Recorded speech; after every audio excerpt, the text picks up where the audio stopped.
তিনি ছিলেন মধ্যম আকৃতির সুঠাম দেহের অধিকারী একটি মানুষ। তার চুলগুলো ছিল ঘাড় পর্যন্ত প্রলম্বিত, হালকা হালকা কোঁকড়ানো। তিনি যখন চুলের ভিতরে তৈল দিয়ে আছড়াতেন মনে হতো মৃদুমন্দ ঢেউ দেখা যায়।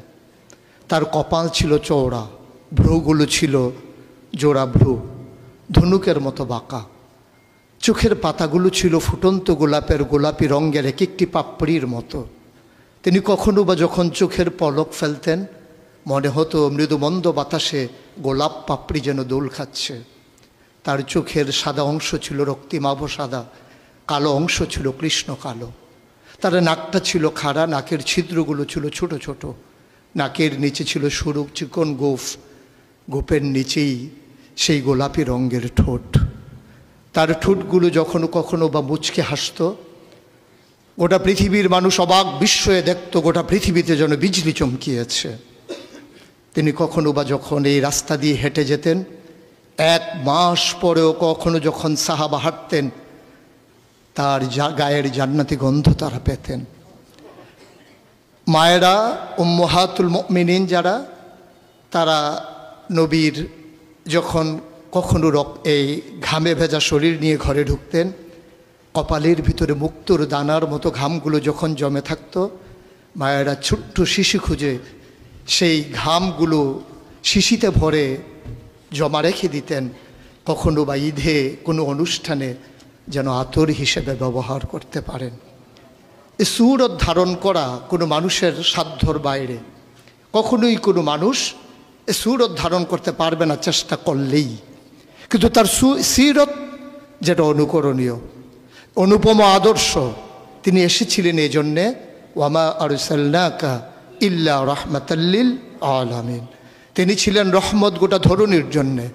যেমন করে আল্লাহ বলেছেন, ফাবিমা রাহমাতিম মিনাল্লাহি লিনতা লাহুম ওয়ালাউ কুনতা ফাজ্জান গালিজাল কলব লানফাদ্দু মিন হাওলিক ফাআফু আনহুম ওয়াস্তাগফির লাহুম ওয়াশাওিরহুম ফিল আমর ফাইজা আযামতা ফাতাওয়াক্কাল আলাল্লাহ ইন্নাল্লাহা ইউহিব্বুল মুতাওয়াক্কিলিন।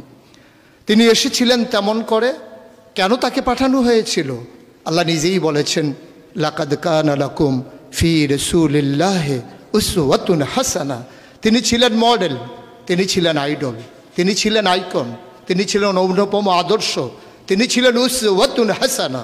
তিনি গোটা মানব জাতির জন্যে সকাল থেকে সন্ধ্যা, রান্নাঘর থেকে সংসদ ভবন, তার জীবনের ব্যক্তি জীবন, পারিবারিক জীবন, সমাজ জীবন, রাষ্ট্রীয় জীবন, অর্থনৈতিক জীবন, ইন্টারন্যাশনাল রিলেশন, সকল ক্ষেত্রে তিনি ছিলেন আদর্শ, তিনি ছিলেন মডেল, তিনি ছিলেন আইকন। একবিংশ শতাব্দীর সূচনা লগ্নে দাঁড়িয়ে গোটা পৃথিবী যখন ঝঞ্ঝা বিক্ষুব্ধ, গোটা পৃথিবীর মানবতা যখন আজকে ভুলণ্ঠিত, আজকে শুধু মুসলিম নয়, গোটা মানুষ যখন আজকে অপর মানুষের ভোটের নিচে পৃষ্ঠ হচ্ছে তার জীবন, মানুষগুলো যখন আজকে রক্তে রঞ্জিত হচ্ছে তার গোটা দেহ, সেই ফিলিস্তিনের দুধু মরুভূমি আজকে যখন আমার কিশোর ভাইয়ের রক্তে রঞ্জিত, সেই ঝিলাম নদীর পানি আজকে যখন স্বচ্ছ স্ফটিকের মতো আর নেই, কাশ্মীরের ভাইয়ের রক্তে যখন রঞ্জিত, পার্শ্ববর্তী আরাকানের মুসলমানেরা আজকে উখিয়ার সেই টেকনাফের তাঁবুর নিচে তারা যখন মানবেতর জীবনযাপন করছে, আজকে বারবার মনে পড়ে সেই নবীজির কথা। তিনি যদি আজকে আসতেন কোনো একটা ভূখণ্ডে, আমরা যদি দৌড়ে দৌড়ে তার কাছে যেতে পারতাম, গোটা মানবতা যদি বলতে পারতাম মুক্তি চাই, স্বাধীনতা চাই, ভোটের নিচ থেকে জীবন চাই, তিনি হয়তো আঁকড়ে ধরে বলতেন এখানেই শান্তি, চলে এসো উদখুলু ফিস সিলমে কাফা, তাহলেই তোমাদের জন্য প্রশান্তি, তাহলেই তোমাদের জন্য মৃত্যুর, স্বাভাবিক মৃত্যুর গ্যারান্টি। কখনোই আর ঝঞ্ঝা বিক্ষুব্ধ পৃথিবীতে তোমাদেরকে বুক পেতে দিতে হবে না বুলেটের সামনে।